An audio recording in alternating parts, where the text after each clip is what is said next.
Hi అండి, అందరికీ నమస్కారం. బాగున్నారు కదా? Welcome to Yog stock. Thank you for supporting my videos. యాక్చువల్గా గోల్డ్ గురించి వీడియో అడిగారు కదండి. ఈ వీడియోలో నేను గోల్డ్ గురించి డీటెయిల్స్ చెప్తాను. అమెరికా వెళ్ళేటప్పుడు ఎలా గోల్డ్ తీసుకెళ్ళాలి, ఎంత తీసుకెళ్ళాలి, ఏం డిక్లేర్ చేయాలి, అండ్ ప్లస్ ఇండియాలో కూడా ఒకవేళ మీరు అమెరికా వెళ్ళి ఏ ఫంక్షన్కో దేనికో అటెండ్ అయ్యి మళ్ళీ రిటర్న్ వచ్చినట్టుంటే మళ్ళీ మీకు ఇండియాలో కూడా గోల్డ్ విషయంలో ప్రాబ్లం అవుతుంది. ఆ డీటెయిల్స్ అన్ని క్లియర్గా ఈ వీడియోలో మాట్లాడుకుందాం. అంతకన్నా ముందు నాది జెన్యూన్ రిక్వెస్ట్ అండి, please my humble request, me video మొత్తం ఫుల్గా చూడండి. మీకు ఎందుకంటే నిన్న నేను question and answer sessions comments గురించి పెట్టాను. మళ్ళీ సేమ్ అవే క్వశ్చన్స్ మళ్ళీ కామెంట్స్లో అడుగుతున్నారు. మెడిసిన్ తీసుకెళ్ళొచ్చా, లేకపోతే ఇది మన హోమియో తీసుకెళ్ళొచ్చా, లేకపోతే ఇంకా ఫ్రూట్స్ తీసుకెళ్ళొచ్చా. ఆల్రెడీ దాని మీద ఒక వీడియో చేశాను. ఆ వీడియో మీరు స్కిప్ చేసి చూసారో ఏమో నాకైతే తెలియదు. మళ్ళీ అవే క్వశ్చన్స్ నిన్న నేను క్వశ్చన్ అండ్ ఆన్సర్స్లో కవర్ చేశాను. ఆ వీడియోలో కూడా మళ్ళీ అది చూసిన తర్వాత కూడా మళ్ళీ సేమ్ క్వశ్చన్స్ అడిగితే ఇంకా వేరే వాళ్ళకి బోర్ కొడుతుందండి. మన సేమ్ టాపిక్ 10 సార్లు మాట్లాడుకుంటే. వీడియో దయచేసి స్కిప్ చేయకుండా లాస్ట్ వరకు క్లియర్గా చూడండి.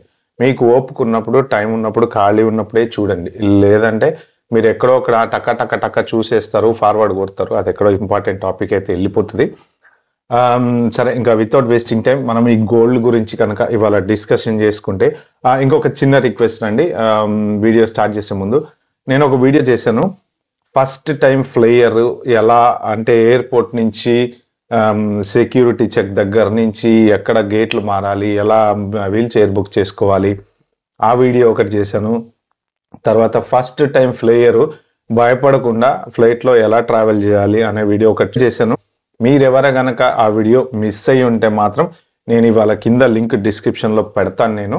మీరు ఒక్కసారి వెళ్ళి మళ్ళీ ఆ వీడియో అయితే చూడండి. ఎందుకంటే చాలామంది ఆ వీడియో పెద్దగా ఎవరు చూడలేదు. అంటే మరి అది ఏ వీడియో అనుకున్నారో నాకు తెలియదు, కానీ మీరు ఫ్లైట్లో ఉన్నప్పుడు మీ ఎక్స్పీరియన్స్ ఎలా ఉంటుంది అనే దాని మీద డీటెయిల్ వీడియో చేశాను నేను. ప్లస్ ఎయిర్పోర్ట్లో ఎలా ఉండాలి అనే దాని మీద డీటెయిల్ వీడియో చూసి ఆ 2 లింకులు నేను డిస్క్రిప్షన్లో పెడతా. మీరు కనుక మిస్ అయితే మళ్ళీ ఒక్కసారి వెళ్ళి చూడండి. ఓకే, ఇంకా ఇవాళ వీడియోలోకి వెళ్తే, అమెరికా వెళ్ళేటప్పుడు గోల్డ్ ఎంత తీసుకెళ్ళాలి ఏంటి, ప్లస్ రిటర్న్ ఇండియా వచ్చేటప్పుడు మనకి గోల్డ్ వల్ల ఏమైనా ప్రాబ్లం అవుతుందా. ఫస్ట్ ఆఫ్ ఆల్, హైదరాబాద్ నుంచి మీరు బయలుదేరేటప్పుడు మీ దగ్గర ఒక 5 లక్షల వర్తో 10 లక్షల వర్తో గోల్డ్ ఉందనుకోండి, ఇంక్లూడింగ్ ఆర్నమెంట్స్ లేకపోతే బిస్కెట్ ఏదైనా, వెళ్ళేటప్పుడు వెన్ యూ లీవింగ్ హైదరాబాద్ మీకు ఎటువంటి ప్రాబ్లము అవ్వదండి. మళ్ళీ మీరు రిటర్న్ హైదరాబాద్ వస్తారు చూసారా, అప్పుడు మనకున్న ప్రెజెంట్ రూల్ ఏంటంటే 50,000 అయితే జెంట్స్కి, 1 lakh అయితే లేడీస్కి, 20 grams ఏదో 50 grams రూల్ ఏదో ఉన్నది. గోల్డ్ రేటు పెరిగినా మరి ఆ కస్టమ్ రూల్ అయితే జనరల్గా మారిందో నాకైతే తెలియదు. కానీ రిటర్న్ వచ్చినప్పుడు కూడా మీకు మళ్ళీ హెవీగా జ్యువెలరీ ఉంది అంటే ప్రాబ్లం అవుతుంది. కాబట్టి మీరు ఏంటంటే హైదరాబాద్లోనే పాస్పోర్ట్లో వెనక సైడ్ ఒక 2 పేజీలు ఉంటాయి అన్నమాట. సో ఏమైనా డిక్లేర్ చేయాలి అంటే మీ పాస్పోర్ట్లో రాయించుకొని వెళ్ళండి. అంటే మేము ఫంక్షన్కి వెళ్తున్నాము, మళ్ళీ రిటర్న్ మేము తీసుకొచ్చుకుంటాము అంటే మీకు వచ్చిన తర్వాత హెడ్ఏక్ లేకుండా ఉంటుంది అనమాట. హైదరాబాద్ ఎయిర్పోర్ట్లో ఇప్పుడు ఈ స్కానర్స్ అవి ఇవి వచ్చినాయి, మెటల్ డిటెక్టర్ తోటి స్కాన్ చేస్తూ ఉంటారు. కాబట్టి మీరు పెళ్లికి వెళ్ళారు, ఓ 10 లక్షల వర్త్ గోల్డ్ తీసుకెళ్లారు, మళ్ళీ మీరు రిటర్న్ వచ్చేటప్పుడు అప్పుడు మీ దగ్గర అది ఉంది ఇది ఉంది అని ప్రాబ్లం క్రియేట్ చేస్తారు. ఈ ప్రాబ్లం రాకుండా ఉండాలి అంటే ఏంటంటే, మీరు వెళ్ళేటప్పుడే రిటర్న్ ఏదైనా తీసుకొస్తాను అని అనుకుంటే కనుక మీరు పాస్పోర్ట్లో we're carrying this necklace, we're carrying that necklace for the ఏది మన వెడ్డింగ్ పర్పసో లేకపోతే ఇంకొకటో అని చెప్పి రాయించుకోండి. మీరు రిటర్న్ మళ్ళీ వచ్చినప్పుడు ఒకవేళ వాళ్ళు కనుక మీ దగ్గర ఇంత గోల్డ్ ఉంది ఏంటి అంటే చూపించడానికి అయితే పనికి వస్తుంది. అప్పుడు ఏంటంటే మీరు సేఫ్గా ప్రశాంతంగా బయటకు వెళ్ళిపోవచ్చు. లేదంటే మళ్ళీ ఈ కస్టమ్స్ వాళ్ళు ఇక్కడ కూడా ప్రాబ్లం క్రియేట్ చేస్తారు. ఓకే, నెక్స్ట్ ఇంకా యుఎస్ ల్యాండ్ అయిన తర్వాత నేను నిన్న చెప్పినట్టు 10,000 అండి. మీరు క్యాష్ కానీ గోల్డ్ కానీ ఇంకా ఏమన్నా సరే any items equals to 10,000, less than 10,000 ఉంటే మీరు జనరల్గా మీకు ఫైన్లు కట్టటాలు అవన్నీ డిక్లేర్ చేయటాలు ఏం అవసరం లేదు. బట్ మీరు జనరల్గా ఇప్పుడు రింగు, బ్యాంగిల్స్, మామూలుగా చిన్న చిన్న గొలుసులు అవి ఉంటాయి కదా రెగ్యులర్ వేరు, వాటికి ఎవరు అబ్జెక్ట్ చేయరండి. బట్ అదర్ దాన్ దట్ మీ క్యాబిన్ బ్యాగేజ్లో ఒక నెక్లెస్ ఉంది, మీరు మీ అమ్మాయి పెళ్లి కోసం తీసుకుపోతున్నారు, బట్ స్టిల్ దట్ ఈస్ $10,000 లోపే ఉంది దాని వాల్యూ. కానీ ఏంటంటే మీరు ఫైన్ కట్టాల్సిన అవసరం లేదు. మీకేం లిమిట్ ఇంత తీసుకెళ్ళాలి అనేం లేదు. అబౌట్ $10,000 ఉంటే డిక్లేర్ చేయాలి అని ఉందన్నమాట. బట్ హవెవర్ మీరు ఈ రెగ్యులర్ ఆర్నమెంట్స్ మీ ఒంటి మీద వేసుకున్నవి ఏవైనా కాకుండా ఎక్స్ట్రా గనక ఏది క్యారీ చేసినా సరే మీరు సింపుల్గా ఫామ్ అనేది ఉంటుంది. నేను మీకు చూపిస్తాను ఇప్పుడు ఏ ఫామ్ ఫిలప్ చేయాలో. ఆ ఫామ్లో మీరు ఫిలప్ చేసి వాళ్ళకి ఇచ్చేస్తే సరిపోతుంది. మీకు కాకపోతే డిక్లేర్ చేయకపోతే మళ్ళీ ప్రాబ్లం అవుతుంది. ఎందుకంటే వాళ్ళు ఒకవేళ పట్టుకున్నారనుకోండి, మీ దగ్గర గోల్డ్ మీరు డిక్లేర్ చేయలేదు కదా అంటారు. అంటే బిలో 10,000 అయితే డిక్లేర్ చేయాల్సిన అవసరం లేదు. బట్ ఒకవేళ పెద్ద పెద్ద నక్లెస్లు కానీ అవి బిలో 10,000 అంటే అరౌండ్ 8 lakh ఇండియన్ కరెన్సీ అనమాట. సో ఇప్పుడు గోల్డ్ రేట్ పెరిగింది కాబట్టి మీరు 1 year బ్యాక్ 10,000 రూపాయలు ఉన్న గోల్డ్ ఇప్పుడు 90,000 అయింది కదా. అలా వాల్యూ అనేది హై అయిపోయింది సడన్గా. మీరు ఓల్డ్ గోల్డ్ క్యారీ చేసినా, న్యూ గోల్డ్ క్యారీ చేసినా, నక్లెస్లు క్యారీ చేసినా, ఏమైనా కొనుక్కుని గిఫ్ట్లు క్యారీ చేసినా, ఇప్పుడు ఇక్కడ ఏంటంటే గోల్డ్ అనేది పర్సనల్గా తీసుకెళ్ళడం ఒకటి, కమర్షియల్గా తీసుకెళ్ళడం ఒకటి. కొంతమంది ఏంటంటే బిజినెస్ల కోసం తీసుకుపోతుంటారు, విజిట్ వీసా మీద వచ్చిపోతూ ఉంటారు కదా, వాళ్ళు ఈ నక్లెస్లు ఆ నక్లెస్లు కొనుక్కొని తీసుకెళ్ళి అక్కడ అమ్ముతూ ఉంటారు అనమాట. సో అదొక బిజినెస్ ఉంటుంది. కాబట్టి ఏంటంటే మీరు పర్సనల్గానే తీసుకెళ్తున్నాము, ప్యాక్లో ఉంది, గిఫ్ట్ కింద తీసుకెళ్తున్నాము, డిక్లేర్ చేయండి. ఓకే, ఒక ఫామ్లో నేను ఇంత వర్త్ తీసుకెళ్తున్నాను అని డిక్లేర్ చేస్తే సరిపోతుంది. డిక్లేర్ చేస్తే మీకు ఎటువంటి ప్రాబ్లం రాదు. డిక్లేర్ చేయకపోతే యాక్చువల్గా ఒక 2 స్టడీస్ నేను చదివాను. గ్రీన్ కార్డ్ వాళ్ళు కూడా ఇలాగే గోల్డ్ డిక్లేర్ చేయలేదంట. వాళ్ళు డిక్లేర్ చేయకపోతే మొత్తం వాళ్ళ గోల్డ్ మీద మళ్ళీ ఫైన్ వేయటము. తర్వాత నేను ఒక్కసారి అది ఎక్కడ చదివానంటే మీకు ఒక్కసారి చూపుతానుండండి. I saw a clip a few months ago. An Indian family, American green card holder anta, were carrying gold in their baggage. They did not declare it. Ultimately had to pay huge custom duty and penalty running into lakhs. Read American custom rules అని ఒక నేను thread ఒకటి post ఒకటి చదివాను అనమాట. బేసిక్గా ఏంటంటే మీరు డిక్లేర్ చేస్తే హ్యాపీగా బయటకు వెళ్ళిపోవచ్చు. డిక్లేర్ చేయకుండా భయపడో ఎందుకు తెలిస్తే వాళ్ళు ఏమైనా ఫైన్ వేస్తారో అని అనుకుంటే ప్రాబ్లం అవుతుంది. దీనికి లిమిట్ అనేది లేదు కాబట్టి మీరు తీసుకెళ్ళండి. మీరు 15 లక్షలు తీసుకెళ్ళండి, 20 లక్షలు తీసుకెళ్ళండి. మీరు డిక్లేర్ చేసి ఆ ఫామ్ ఏదైతే ఉందో ఫిలప్ చేసి దాంట్లో ఏమేమి తీసుకెళ్తున్నామో, ఈ ఆర్నమెంట్, ఈ నెక్లెస్, ఈ బ్యాంగిల్స్ ఇవి పెట్టేసి గిఫ్ట్ అయితే గిఫ్ట్ అని, ఒకవేళ మీరు బిజినెస్ కోసం తీసుకెళ్తున్నారంటే బిజినెస్ అని కూడా డిక్లేర్ చేయాలి. దాంట్లో మామూలుగా తీసుకెళ్తే మామూలు అని డిక్లేర్ చేయాలి. ఫస్ట్ మనం ఒక ఇవన్నీ డీటెయిల్స్ అన్ని చెప్పిన తర్వాత మీకు ఆ ఫామ్ ఎలా ఫిలప్ చేయాలో కూడా నేను చూపిస్తాను అనమాట. మీరు లాస్ట్ వరకు అయితే చూడండి please. Okay, do you need to declare gold at US customs అంటే yes, you must declare any form of gold you are carrying when entering the US, including మీరు gold jewellery beyond personal use. Beyond personal use అంటే మీరు పెట్టుకున్న rings కానీ, bangles కానీ, అవి కానీ ఇవి కానీ. తర్వాత గోల్డ్ బార్స్ ఆర్ బిస్కెట్స్, మీరు ఏమైనా గోల్డ్ బార్లు, బిస్కెట్లు గిఫ్ట్కో దానికో దీనికో తీసుకెళ్తుంటే మాత్రం కంపల్సరీ డిక్లేర్ చేయాలి. నెక్స్ట్ కాయిన్స్, చిన్న చిన్న గోల్డ్ కాయిన్స్ ఏమైనా తీసుకెళ్తే డిక్లేర్ చేయాలి. తర్వాత రా గోల్డ్ ఆర్ నగ్గట్స్, మీరు విడివిడిగా గోల్డ్ కరిగిచ్చి తీసుకెళ్ళి ఆర్నమెంట్ చేయించుకుందాం అలాంటివి ఏమన్నా ఉన్నా కానీ డిక్లేర్ అయితే చేయాలి. సో అది దేంట్లో డిక్లేర్ చేయాలి అంటే యుఎస్ కస్టమ్స్ ఫామ్ 6059B అని ఉంటుంది. నేను ఈ ఫామ్ ఎలా ఫిల్ చేయాలనేది మీరు ఎండ్ ఆఫ్ ద వీడియోలో చూపిస్తానండి. మళ్ళీ మధ్యలో మీకు కన్ఫ్యూజ్ అవ్వకుండా అన్ని పాయింట్స్ కవర్ చేసిన తర్వాత లాస్ట్లో ఫామ్ ఎలా ఫిల్ చేయాలో నేను చెప్తాను మీకు. నెక్స్ట్ వచ్చేసి gold jewellery what allowed without a declaration. Personal use of jewellery అనమాట. అంటే ఇదేంటంటే it is clearly for personal use, like me own bangles కానీ, లేకపోతే మెడలో వేసుకునే చైన్స్ కానీ, ఇలాంటి చిన్న చిన్నవి. తర్వాత quantity is reasonable, 1-2 sets, 1 or 2 sets for personal wear. అంటే మీకు ఒక 2 బ్యాంగిల్స్, 2 బ్యాంగిల్స్ ఉంటే పర్లేదు, కానీ మరీ ఇట్లా కుప్ప ఒక 8 వేసుకున్నారనుకోండి, ఆ పర్సనల్ యూజ్ అంటే నమ్మడానికి కూడా పాసిబుల్ కాదు. వాళ్ళు ఏంటంటే మీరు ఏదో తీసుకెళ్తున్నారు అమ్మడానికో దేనికో అనుకుంటారు. అలాంటప్పుడు ఏంటంటే డిక్లేర్ చేస్తేనే బెటర్ అనమాట.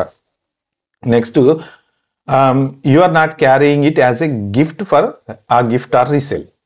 అంటే మీరు ఇక్కడ తీసుకెళ్ళి మళ్ళీ అక్కడ అమ్మడానికి చేశారు. మన వాళ్ళు బోలెడు దందాలు ఉన్నాయి దీంట్లో, కొత్తగా ఏం రూల్స్ ఇట్లాంటి వాళ్ళని చూసే రాస్తారు. వెళ్ళేటప్పుడు వెళ్ళడం, ఇక్కడ నుంచి కొనుక్కొని వెళ్ళడము, అక్కడ 10 రూపాయలు యాడ్ చేసి అమ్మడము, ఈ చీరల బిజినెస్, బంగారం బిజినెస్ మన లేడీస్ కామన్ అనమాట. అందుకని చెప్పేసి అలా యాడ్ చేస్తారు ఆ పాయింట్ వాళ్ళు. నెక్స్ట్ వచ్చేసి gold coins, bars or bullion always declare. No limit for carrying but you must declare. So ఇక్కడ మీరు క్యారీ చేయడానికి లిమిట్ అంటూ పర్టికులర్గా ఏం లేదు, కానీ డిక్లేర్ చేయకపోతేనే ప్రాబ్లం అనమాట. అది క్లియర్గా గుర్తుపెట్టుకోండి మీరు. You can technically bring any amount of gold, coin, bars, but declare it to the customs and border protection, CBP వాళ్ళకి ఆ ఫామ్లో డిక్లేర్ చేయాలి. Provide invoice or proof of ownership. మీరు ఒక నెక్లెస్ కొనుక్కెళ్తున్నారు గిఫ్ట్కి, మీ అమ్మాయి పెళ్ళో మీ అబ్బాయి పెళ్ళో, వీలైనంత వరకు మీరు తీసుకెళ్లే ప్రతి గోల్డ్కి అదర్ దాన్ మీరు పర్సనల్గా వేసుకునేవి తప్ప రిసిప్ట్ తీసుకుని వెళ్ళడానికి ప్రయత్నం చేయండి. ఎందుకైనా మంచిది. మీరు ఈ షాప్లో కొంటే, మీరు జిఆర్టీలో కొంటారు, లేకపోతే ఇంకో చోట కొంటారు, లేకపోతే ఇంకో చోట కొంటారు, ఎక్కడ కొన్నా సరే దానికి సంబంధించిన రిసిప్ట్ మీరు క్యారీ చేయండి. క్యారీ చేస్తే ఏంటంటే మీకు అక్కడ వాళ్ళకి ఫామ్లో డిక్లేర్ చేసిన తర్వాత ఇదిగో నేను పలానా చోట కొనుక్కొని తీసుకొచ్చా, ప్రూఫ్ ఆఫ్ పర్చేస్, అంతే. Next declare it to the customs. Provide invoice or proof of ownership. It must be non commercial in nature, not for selling. నేను అదే చెప్పాను కదా ఇందాక, ఇది నా పర్సనల్గా తీసుకెళ్తున్నాను, పెళ్ళికి గిఫ్ట్ ఇవ్వడానికి తీసుకెళ్తున్నా, లేకపోతే మా అమ్మాయికి పండగకి గిఫ్ట్ ఇవ్వడానికి తీసుకెళ్తున్నా, కానీ అమ్మటానికి తీసుకెళ్తున్నానని మాత్రం మీరు ఎటువంటి పరిస్థితుల్లోనూ వాళ్ళకి బై మిస్టేక్ చెప్పటం కానీ, లేకపోతే ఒకవేళ మీరు అమ్మడానికి తీసుకెళ్తున్నా కానీ మీరు ఆ విషయంలో జాగ్రత్తగా ఉంటే better. Okay. If you are bringing more than 10,000 worth of a gold, okay, అది మీరు ఆ ఫామ్లో FINCEN form 105 for monetary instruments including gold if considered as such. ఈ 2 ఫామ్స్ ఉన్నాయి. ఆ 2 ఫామ్స్ నేను మీ క్లాస్లో చూపిస్తే ఆ ఫామ్స్ అయితే ఫిల్అప్ చేయాలి మీరు. ఓకే. నెక్స్ట్ వచ్చేసి value based declaration. The rule $10,000. Many travellers get confused between A gold cash limits. ఇది ఏంటంటే యాక్చువల్గా మనం ఎంతవరకు తీసుకెళ్ళచ్చు అనేది, $10,000 వరకు క్యాష్ తీసుకెళ్ళచ్చు అంటే $10,000 దాటిన తర్వాత మళ్ళీ గోల్డ్ కూడా తీసుకెళ్ళచ్చు. ఆ కన్ఫ్యూజన్ అనేది చాలా మందికి ఉంది. మీరు క్యాషే తీసుకెళ్ళండి, లేకపోతే చెక్కే తీసుకెళ్ళండి, లేకపోతే గోల్డే తీసుకెళ్ళండి, మీరు ఏదైనా క్యారీ చేయండి, equal to $10,000. Cash $10,000 separate, gold $10,000 separate కాదండి. మీరు ఇప్పుడు ఒక $10,000 క్యాష్ తీసుకెళ్తున్నారు, ఏది పెళ్ళికి గిఫ్ట్ ఫర్ ఎగ్జాంపుల్, మళ్ళీ ఒక $10,000 వర్త్ గోల్డ్ తీసుకెళ్తున్నారు, ఫైన్, నో ప్రాబ్లం, కానీ డిక్లేర్ చేయాలి. మొత్తం టోటల్ కలిపి $10,000. మీరు కన్ఫ్యూజ్ అవ్వద్దు. టోటల్ కలిపి మీ దగ్గర ఉన్న గోల్డ్, మీ దగ్గర ఉన్న క్యాష్, మీ దగ్గర ఇంకేమైనా ఉంటే ఇది వజ్రాలు, డైమండ్లు, అవి ఇవి ఏమున్నా సరే అన్ని కలిపి $10,000 వరకు మీరు డిక్లేర్ చేయవసరం లేదు. అబౌవ్ $10,000 ఉంటే డిక్లేర్ చేయాలన్నమాట. సో హవెవర్ నా బెస్ట్ అడ్వైజ్ ఏంటంటే $10,000 కన్నా తక్కువ ఉన్నా కూడా మీరు మరీ అంటే రెగ్యులర్ వేర్ కాకుండా క్యాబిన్ బ్యాగేజ్లలో పెట్టుకుని తీసుకెళ్ళి గిఫ్ట్లు ఏమైనా ఉంటే మాత్రం ప్లీజ్ డిక్లేర్ అయితే చేయండి, బెస్ట్, హెడేక్ లేకుండా ఉంటుంది. ఓకే. ఒకవేళ కనుక మీరు డిక్లేర్ చేయకపోతే ఏంటి అంటే Caesar of your gold, me gold మొత్తం వాళ్ళు సీజ్ చేసేస్తారు, తీసుకెళ్తారు.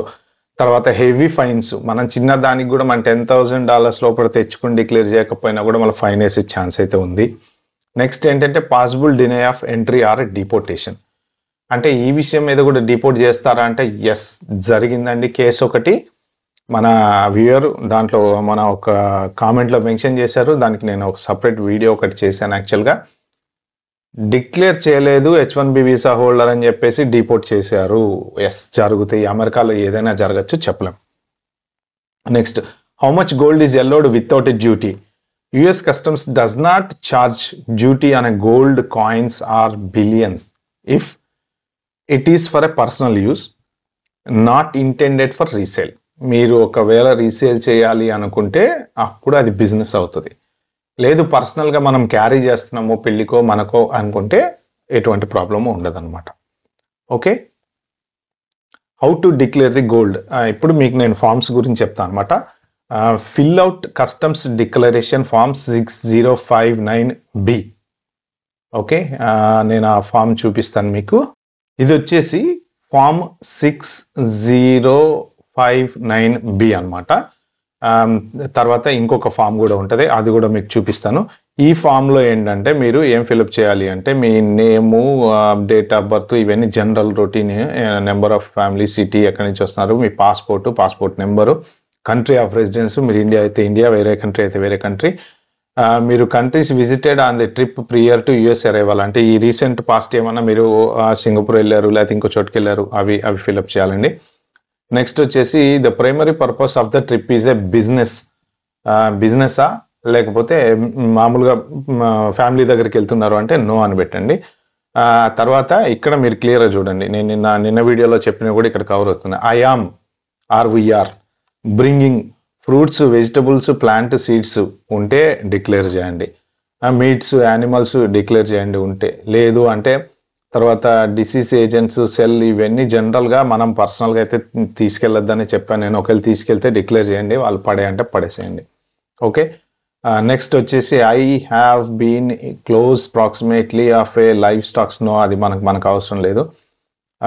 I am carrying currency or monetary instruments over 10,000 US or foreign equivalent. ఇక్కడ మీరు ఎస్ అని పెట్టాలి. పెట్టి ఐ హ్యావ్ కమర్షియల్ అంటే మీరు ఒకవేళ అమ్మడానికి తీసుకెళ్తున్నట్టుంటే మాత్రం మీరు బిజినెస్ కమర్షియల్ అని చెప్పాలి, లేదంటే నో అని పెట్టేసేయచ్చు.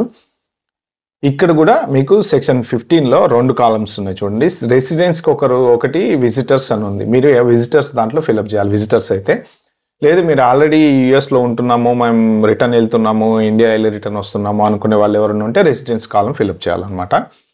The total value of the goods అంటే మీరు ఎంత ఎస్టిమేట్ చేసుకుంటారో. ఇప్పుడు మీ దగ్గర ఒక $5,000 క్యాష్ ఉంది, లేకపోతే మీరు కొన్న నెక్లెస్ అవి ఇవి అన్ని కలిపి ఒక అప్రాక్సిమేట్ అమౌంట్, మన 100% పర్ఫెక్ట్ అయిపోయినా పర్లేదు కానీ అప్రాక్సిమేట్ ఒక అమౌంట్ అయితే మాత్రం మీరు ఈ బాక్స్లో ఫిల్అప్ చేయాలన్నమాట. చేసిన తర్వాత నెక్స్ట్ ఏంటి అంటే, చేసిన తర్వాత మీరు ఇక్కడ I have read the important information అనే చోట మీరు సైన్ చేసి, ఇటు పక్క నెక్స్ట్ పక్కన ఇంకొక పేజీ ఉంది కదా, ఆ పేజ్లో ఏంటంటే ఇవన్నీ చదవాలి మీరు. ఇవన్నీ ఏంటంటే ఇక చెప్పాను కదా నేను, agriculture, wild fire products, duty, ఇవన్నీ ఏవో ఉంటాయి రూల్స్ అని, యూఎస్ డిక్లరేషన్ రూల్స్. ఆ రూల్స్ అన్ని మీరు చదువుకోండి. ఇక్కడ చూడండి, the transportation of currency or monetary instruments అంటే ఇది మొత్తం నేను చెప్పినట్టు డిక్లేర్ చేయాలి. సో ఇక్కడ డిస్క్రిప్షన్ ఆఫ్ ఆర్టికల్స్ అని ఉంది చూసారా, ఆ డిస్క్రిప్షన్ ఆఫ్ ఆర్టికల్స్ దగ్గర మీరు ఇప్పుడు ఏమేమైతే ఎక్సెస్ ఐటమ్స్ తీసుకుపోతారో other than personal use, rings, అవి చెవుదిద్దులు ఈ కాకుండా, చాలా మంది నాకు కామెంట్స్లో అడిగారండి, మేము పెళ్ళికి వెళ్తున్నాము తీసుకెళ్ళొచ్చా, లేకపోతే గిఫ్ట్లు తీసుకెళ్తున్నాము తీసుకెళ్ళొచ్చా, ఇలా ఏదైతే ఎక్సెస్ గోల్డ్ మీరు గిఫ్ట్ రూపంలో తీసుకెళ్దాం అనుకుంటారో అవి, దాని వాల్యూ మీకు ఇక్కడ రాయాలి. ఈ బాక్స్లో, ప్రతి బాక్స్లో కూడా మీరు ఒక నెక్లెస్ ఉంది, లేకపోతే ఒక రింగ్ ఉంది, ఒక ఇయర్ రింగ్స్ ఉన్నాయి, లేకపోతే ఒక చైన్ ఉంది, దాని value necklace 2 lakh Indian currency, అలా వర్త్ జనరల్గా మీరు యుఎస్ కరెన్సీ కన్వర్ట్ చేసి రాయండి. 2 lakhs అంటే ఒక ఏది మీరు $1,000, $1,200 దాని వాల్యూ ఎంత ఉంటుందో రఫ్లీ అంత. ఇది ఏంటంటే వాళ్ళు ఒకవేళ క్రాస్ చెక్ చేసుకుందాం అనుకున్నప్పుడు, మీరు ఈ బాక్స్లో ప్యాకెడ్ నెక్లెస్ తీసుకొచ్చారు కదా, దీనికి మీకు రిసిట్ ఉందా? ఎస్ ఉంది, మన ఈ షాప్లో కొన్నాం, ఇది రిసిట్, అంతే. వాళ్ళకి ఏంటంటే యాజ్ లాంగ్ యాజ్ మీరు అబద్ధం ఆడకుండా, మిస్రిప్రజెంటేషన్ చేయకుండా ఉంటే ఎటువంటి ప్రాబ్లం ఉండదండి. మెయిన్ ప్రాబ్లం వచ్చేది ఓన్లీ మిస్రిప్రజెంటేషన్ వల్లనే.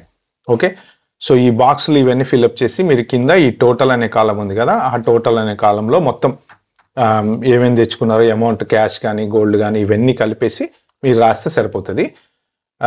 ఇక్కడ డిస్క్రిప్షన్ ఆఫ్ ఆర్టికల్స్లో మీరు ఒకవేళ క్యాష్ అవి ఇవి అన్ని కలిపితే మీరు అది కూడా రాయొచ్చు. సో తర్వాత ఈసీబీపీ యూజ్ ఓన్లీ అని ఉంటుంది ఈ బాక్స్ మీరేం ముట్టుకోవద్దు, అది వాళ్ళు చూసుకొని స్టాంప్ వేసేసుకుంటారు అనమాట. ఇది ఫామ్ 6059. సో ఈ 6059 ఫిల్అప్ చేసిన తర్వాత మీకు సబ్సిక్వెంట్గా ఇంకొక ఫామ్ ఫిల్అప్ చేయాలని ఉంటుంది. అదేంటి అంటే FINCEN ఫామ్ FINCEN 105. అది ఆ ఫామ్ కూడా చూపిస్తాను మీకు. వీలైతే మీకు ఈ 2 ఫామ్స్ లింక్ కింద డిస్క్రిప్షన్లో ఇవ్వడానికి అయితే ట్రై చేస్తాను నేను. సో ఇది కూడా ఆల్మోస్ట్ సిమిలరే, నేము, మీ అడ్రస్, యుఎస్ఆర్, అబ్రాడ్, తర్వాత వీసా డీటెయిల్స్ ఇవన్నీ ఫిల్అప్ చేసిన తర్వాత information about the person or a business whose behalf of, ఇది మనకి బిజినెస్ అవసరం లేదు. Currency and monetary instruments information. So మీరు దీంట్లో ఏంటంటే ఇప్పుడు ఇక్కడ కరెన్సీ అండ్ కాయిన్స్ ఎంత తీసుకెళ్తున్నారు, $1,000, $5,000, $10,000, $12,000 ఇక్కడ మీరు డిక్లేర్ చేయాలి. చేసిన తర్వాత ఇంకా మీరు సిగ్నేచర్ చేసేసి వాళ్ళకి ఇచ్చేస్తే ఈ నేము టైటిల్ మీ డేట్ ఆఫ్ రిపోర్ట్ ఎప్పుడు రిపోర్ట్ చేశారు ఇవన్నీ మీరు రాసి ఇచ్చేస్తే సరిపోతుంది. Signature of the person completing the report అంటే మీరు జస్ట్ ఇన్ఫర్మేషన్ కోసం అండి వాళ్ళకి ఇచ్చేసేస్తే ఇది ఫాము. ఈ ఫామ్ లింక్ కూడా ఇంకా అంతే, దీంట్లో అంతకన్నా ఇంకేం లేవు డీటెయిల్స్ వచ్చేసి. ఈ కింద ఈ సెక్షన్ ఉంది చూసారా, కస్టమ్స్ అండ్ బోర్డర్ ప్రొటెక్షన్స్, వాళ్ళు అన్ని చెక్ చేసుకొని వాళ్ళ కింద స్టాంప్ వేసుకుంటారు అంతే. సో ఈ ఫామ్లో అన్ని స్ట్రైట్ ఫార్వర్డ్ ఉన్నాయండి, ఏం లేవు దీంట్లో పెద్ద మనం ఇబ్బంది పడేంత ఇవైతే ఏం లేదు. మీకు అప్పటికి ఏమైనా అర్థం కాకపోతే అంటే కొంచెం ఇంగ్లీష్ రాక ఎవరైనా ఇబ్బంది పడుతుంటే ఏం చేస్తారంటే మీరు మీ పిల్లల దగ్గరికి వెళ్తుంటే ఈ ఫామ్ మీకు ముందే వాళ్ళకి పంపించేసి మీ పిల్లల్ని ఫిలప్ చేసి మీకు పంపించమని చెప్పండి. అది మీరు ఒకటి ప్రింట్అవుట్ తీసుకొని పెట్టుకుంటే సరిపోతుంది. ఇవి నాకు తెలిసి ఆన్లైన్లో కూడా చేయొచ్చు, ఆన్లైన్లో కూడా ఫామ్ ఫిలప్ చేయొచ్చు. బట్ కొంతమందికి ఆన్లైన్లో ఎలా ఫిలప్ చేయాలి తెలియదు అనుకున్న వాళ్ళు మాత్రం మీరు ఈ ఫామ్ ప్రింట్అవుట్ తీసుకొని మీరు ఇండియాలోనే ప్రింట్అవుట్ తీసుకోవచ్చు. ఇప్పుడు లింక్ నేను పెడతా డిస్క్రిప్షన్లో, లింక్ ఓపెన్ చేయండి, ప్రింట్అవుట్ కొట్టండి, ఇండియాలో ప్రింట్అవుట్ తీసుకొని ముందే రాసి పెట్టుకోండి. మీకు రాయడానికి ఇబ్బందిగా ఉంది అంటే ఎవరినైనా అడిగి, అంటే ఇంగ్లీష్ రాని వాళ్ళ పేరెంట్స్ ఎవరైనా ఉంటే ఎవరైనా అడిగి రాయించుకోండి. ఓకే, సో ఇదండి మెయిన్. ఈ 2 ఫామ్స్ ఫిలప్ చేయాలి. ప్లస్ నేను చెప్పినట్టు గోల్డ్ 10,000, గోల్డ్కి లిమిట్ అంటూ ఏం లేదు, కానీ 10,000 అనేది మాత్రం ఇంపార్టెంట్. ఏంటంటే అది గోల్డ్ ప్లస్ క్యాష్ ప్లస్ అన్ని కలిపి ఈక్వల్ టు $10,000. అది దాటితే మీరు డిక్లేర్ చేయాలన్నమాట. సో ఓకే, సారీ వీడియో ఇది కూడా కొంచెం లెంగ్త్ ఎక్కువైనట్టు అనిపించింది, బట్ నేను క్లియర్గా డీటెయిల్గా చెప్పాలనుకున్నాను. ఎందుకంటే ఈ గోల్డ్ మీదనే నాకు దాదాపు ఒక 20-30 కామెంట్స్ ఉన్నాయి పాత వీడియోలో, అందుకని చెప్పేసి మీకు క్లియర్గా మెన్షన్ చేశాను నేను. ఇంకా మీకు ఏమైనా డౌట్స్ ఉన్నాయి అంటే కామెంట్స్లో మెన్షన్ చేయండి. ఓకే, ఇంకా నా చిన్న రిక్వెస్ట్ ఏంటంటే wait for my next video అండి. నెక్స్ట్ వీడియోలో నేను ఫస్ట్ టైం ఫ్లైయర్స్కి బోర్డింగ్ పాస్లో గేట్ నెంబర్ ఎలా చూడాలి, సీట్ నెంబర్ ఎలా చూడాలి, తర్వాత ఎప్పుడు పిలిచినప్పుడు మనం వెళ్ళాలి, అలాంటివి అసలు అంటే పెద్దవాళ్ళకి ఏమైనా ప్రియారిటీ ఉంటుందా, ఈ డీటెయిల్స్ అన్నీ నేను నెక్స్ట్ ఒక వీడియో చేయబోతున్నాను. సో దయచేసి ఎవరైనా నా ఛానల్ ఇప్పటివరకు సబ్స్క్రైబ్ చేసుకోకపోతే మాత్రం ప్లీజ్ అండి సబ్స్క్రైబ్ చేసుకోండి. ఎందుకంటే వీడియో చూస్తున్నారు మీరు, కానీ సబ్స్క్రైబ్ అయితే చేసుకోవట్లేదు. 1,00,000 వ్యూస్ వచ్చినాయండి, 1000 సబ్స్క్రైబర్స్ వచ్చారు, ఇంకా మీరే ఆలోచించండి దాన్ని బట్టి. సో దయచేసి ప్లీజ్ సబ్స్క్రైబ్ చేసుకోండి. అలాగే నా వీడియోస్ కనుక మీకు నచ్చినట్టయితే మాత్రం ప్లీజ్ అండి ఒక 4 షేర్ అయితే చేయండి. Thank you so much and have a good day.